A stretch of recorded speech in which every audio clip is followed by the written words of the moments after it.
Good morning, students. Today I am going to explain chapter 15, Introduction to Tenses. This is a 15th chapter of English grammar, Introduction to Tenses. यानी tenses का introduction. अब देखिए आप tense पढ़ने जा रहे हैं तो इससे पहले आपने जितने भी चैप्टर पढ़े हैं, नाउन, प्रोनाउन, वर्ब, एडजेक्टिव, सब आपको अच्छे से आना चाहिए, तभी आपको टेंस समझ में आएगा, अदरवाइज नहीं समझ में आएगा. तो स्टार्ट करते हैं चैप्टर. देखिए आपके इंग्लिश में 3 टेंस होते हैं, present tense, past tense and future tense. और हर एक टेंस के 4 पार्ट्स भी होते हैं. अब आप जैसे जैसे सीनियर क्लास में जाएंगे आपको ये टेंस और एलाबोरेट होके मिलेगा, तब और बड़ा होके मिलेगा, एक्सप्लेन उसका ज़्यादा किया जाएगा. तो अभी आपके में सिर्फ 3 टेंसेस का इंट्रोडक्शन है इस चैप्टर में, तो हम उतना ही पढ़ते हैं. Look at the pictures and read the sentences given below. Pictures को देखिए और दिए गए सेंटेंसेस को पढ़िए. देखिए पिक्चर में क्या बना हुआ है, रैबिट बना हुआ है, कैरट बनी हुई है. First one is present. Present tense का फर्स्ट एग्जांपल आपका लिखा हुआ है, फर्स्ट सेंटेंस है द रैबिट ईट्स कैरट. यानी रैबिट कैरट खाता है, रैबिट गाजर खाता है, यानी वो क्या करता है, प्रेजेंट में ये काम करता है ना, कर रहा है. सेकेंड पास्ट टेंस में क्या लिखा है, the rabbit ate the carrot. यानी रैबिट ने गाजर खाई थी, कह लो आप, खाई यानी उसने खा लिया था. अभी प्रेजेंट टाइम में वो नहीं खा रहा है, उसने खा लिया है. देखो पिक्चर में भी बना हुआ है, प्रेजेंट में क्या वो खा रहा है ना, और दूसरे वाले पिक्चर में क्या बना, वो खा के आराम से बैठा है, आधा खा लिया आधा रखा हुआ है. थर्ड है future, the rabbit will eat the carrot. यानी रैबिट गाजर खाएगा. देखो थर्ड वाली पिक्चर में क्या बना, अभी रैबिट ना खा रहा है ना उसने खा लिया है, अभी वो गाजर की तरफ देख रहा है, जा रहा है, यानी खाएगा, अभी उसने खाया नहीं है. तो प्रेजेंट टेंस यानी वर्तमान काल, जो हम प्रेजेंट में कर रहे हैं, जैसे इस टाइम पे हम क्या कर रहे हैं, पढ़ रहे हैं ना. पास्ट टेंस जो हो गया, यानी इससे पहले हमने कौन सा चैप्टर पढ़ा था, 14 पढ़ा था, हो गया वो काम. फ्यूचर, इसके बाद हम कौन सा पढ़ेंगे, 16 पढ़ेंगे, है ना, तो वो होगा हमारा फ्यूचर टेंस.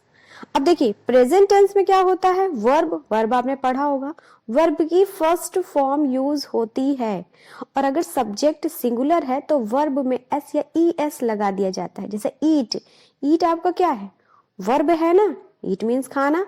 अब ईट में क्या लगा, एस लगा है, क्यों, क्योंकि रैबिट यहाँ पे कितना है, 1 है ना, सिंगुलर है, इसलिए वर्ब में एस लग गया. अगर यहाँ रैबिट्स होता, ढेर सारे होते, तो एस ना लगता वर्ब में, तब ईट ही रहता. सेकंड में देखिए रैबिट एट द कैरट.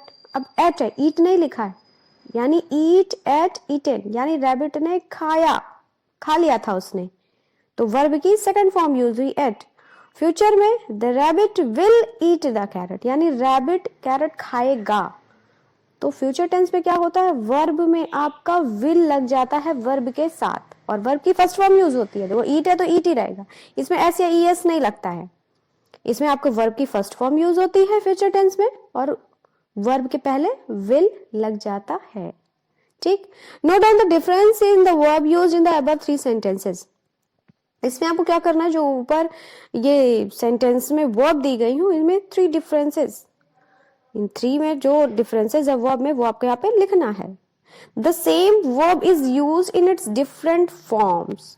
ये जो सेम वर्ब है इसके डिफरेंट फॉर्म्स में यूज हुई है. फर्स्ट फॉर्म में यूज हुई है, फिर वर्ब की सेकंड फॉर्म यूज हुई है, फिर वर्ब में विल लग गया है ना. फर्स्ट देखिए, the rabbit eats carrot. In this sentence, the action eating is happening in the present time, therefore it suggests present tense. Present tense is also used to show actions that are repeated regularly. इस sentence में क्या, the rabbit eats carrot, eating यानी जो आप खा रहे हो वो क्या है, happening in the present time, यानी वो चीज क्या है, खाना, जो वो खा रहा है वो प्रेजेंट टाइम में हो रहा है. पिक्चर में भी देखिए बना है, वो खा रहा है, तो ये क्या सजेस्ट कर रहा है, प्रेजेंट टेंस, यानी वर्तमान में जो काम वो कर रहा है वो प्रेजेंट टेंस हुआ. Present tense is also used to show action that repeated regularly. और प्रेजेंट टेंस ये भी शो करता है कि कोई एक्शन, कोई काम डेली रिपीटेड हो रहा हो, मतलब वो काम डेली किया जा रहा हो, आपका प्रेजेंट टेंस शो करता है. For example Ravi loves chocolate, Ravi को चॉकलेट पसंद है. I like to play football. Veena and Hari walk to school. You write beautifully. My mother cooks delicious food. The verbs in the above sentences are in present tense. अब इसमें जितने भी देखो highlighted में लिखा हुआ है वो सब आपके क्या है, वर्ड्स वर्ब है, वर्ब.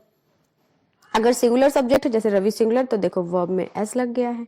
आई लाइक, आई मैं, लेकिन जो प्लूरल प्रोनाउन होते हैं उसमें आपके वर्ब में एस नहीं लगता है. देखो चाहे सब्जेक्ट में आपका नाउन हो या कोई प्रोनाउन दिया हो, अगर वो सिंगुलर है तो वर्ब में एस लगेगा.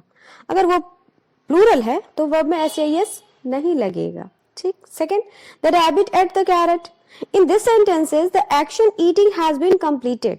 अब देखो दूसरे सेंटेंस में क्या, the rabbit ate the carrot, यानी रैबिट ने कैरेट खाई. इस सेंटेंस में ईटिंग जो खाना है वो क्या है, कंप्लीटेड है, यानी वो कर चुका है वो काम. देखो आराम से पिक्चर में देखो बना हुआ है कि वो खा के आराम से बैठा हुआ है. Therefore it suggest past tense. तो ये क्या सजेस्ट करता है, पास्ट टेंस सजेस्ट करता है, यानी वो काम हो चुका है. Past tense is used to show action which happened some time in the past. और पास्ट टेंस क्या शो करता है कि कोई काम कुछ समय पहले कर दिया गया हो, तो वो होगा आपका पास्ट टेंस. फॉर एग्जाम्पल, रेशम फेल्ट हैप्पी ऑन विनिंग. रेशम को जीतकर खुशी हुई. फेल्ट, अब देखो फील की वर्ब की सेकंड फॉर्म यानी कि felt. He drove the car very fast. वो कार बहुत तेज चलाया उसने. देव सैंग ब्यूटीफुली. देव ने बहुत अच्छा गाया. We bought a nice dress yesterday. Sonal open the door. अब इसमें ये जितने भी हाईलाइटेड वर्ड्स है ये क्या हमारे वर्ब हैं, लेकिन ये वर्ब की कौन सी फॉर्म है, वर्ब की सेकंड फॉर्म है. और अगर वर्ब की सेकंड फॉर्म हुई है, यूज हुई है, तो इसका मतलब क्या है, कौन सा टेंस यहाँ पे है, past tense. Third, the rabbit will eat the carrot. In this sentence, the action eating will happen in the future time. Therefore, it suggests future tense. इस सेंटेंस में जो आपका एक्शन वर्ड है eating, वो क्या कर रहा है कि फ्यूचर में वो काम होगा, यानी उसने अभी खाया नहीं है, वो खाएगा. Future tense is used to express actions expected to take place in the future. Future tense क्या एक्सप्रेस करता है कि कोई भी काम आपके फ्यूचर में होगा, यानी आगे वो काम किया जाएगा. अभी वो काम ना तो हो रहा है और ना वो काम हो चुका है, वो आपका किया जाएगा. और इसमें क्या होता है, आपका विल लग जाता है और वर्ब की फर्स्ट फॉर्म यूज होती है. जैसे for example, the flight will take off at 6 PM. यानी फ्लाइट कब उड़ेगी, 6 PM पे, यानी विल यानी होगी, अभी वो गई नहीं है. They will play badminton tomorrow. Way badminton कल खेलेंगे, यानी बैडमिंटन अभी वो खेल नहीं रहे और ना उन्होंने खेला, अब कब खेलेंगे, वो कल खेलेंगे, यानी वो काम आगे होगा. I will help him in his exams. मैं उसकी एग्जाम में मदद करूंगा. Our guest will visit us next Sunday. यानी हमारे जो गेस्ट हैं वो नेक्स्ट संडे आएंगे. The managers will not attend the meeting. Managers meeting attend नहीं करेंगे. Different forms of verb help us to determine the time of action. The time of action is known as the tense of the action. यानी जो verb की different forms होती हैं ये हमें क्या हेल्प करते हैं कि कोई काम जो उसका वर्ब है, जो एक्शन है, वो कब किया गया, उसके टाइम को बताती हैं कि अभी किया गया या किया गया था या किया जाएगा. The time of action known as the tense of the action. और यही जो टाइम, ये जो समय बताता है, यही कहलाता है tense of the action. Next page पे आते हैं. Read the given table carefully. ये जो टेबल दी गई है इसको आप ध्यान से पढ़िए. इसमें आपकी वर्ब की प्रेजेंट फॉर्म दी गई है, पास्ट फॉर्म दी गई है और फ्यूचर फॉर्म दी गई है. Help helped will help, talk talked will talk. ठीक, तो ये आपको लर्न करना है. वर्ब की फर्स्ट फॉर्म, वर्ब की सेकंड फॉर्म, पास्ट फॉर्म ही वर्ब की सेकंड फॉर्म होती है और फ्यूचर का तो पता है, इसमें विल लगा देना है, बाकी वर्ब की फर्स्ट फॉर्म ही यूज होगी. ठीक. Exercise 1, categorise the verbs in the box according to the present tense, past and future form. देखो ये जो वर्ब बना, ये जो बॉक्स बना हुआ है, इसमें आपकी वर्ब की फॉर्म्स दी हुई है. Will, right, made, wear, rank, thought, ये आपकी वर्ब है. अब इसमें आपको कैटेगराइज करना है कि कौन सी वर्ब प्रेजेंट फॉर्म में आएगी, कौन सी पास्ट फॉर्म के कॉलम में आएगी और कौन सी फ्यूचर फॉर्म के कॉलम में आएगी. तो अब आप पढ़ ही चुके हो कि फर्स्ट फॉर्म यूज होती है प्रेजेंट टेंस में, सेकंड फॉर्म यूज होती है पास्ट में और फ्यूचर में विल लग जाता है. So this is your homework. Exercise 2, complete the table by filling the forms of verb correctly. इसमें आपको क्या करना है, वर्ब की फॉर्म लिखनी है. जैसे सी वर्ब की फर्स्ट फॉर्म है, present form, saw past form होगी और विल सी आपकी फ्यूचर फॉर्म हो गई है. ठीक, तो this is also your homework.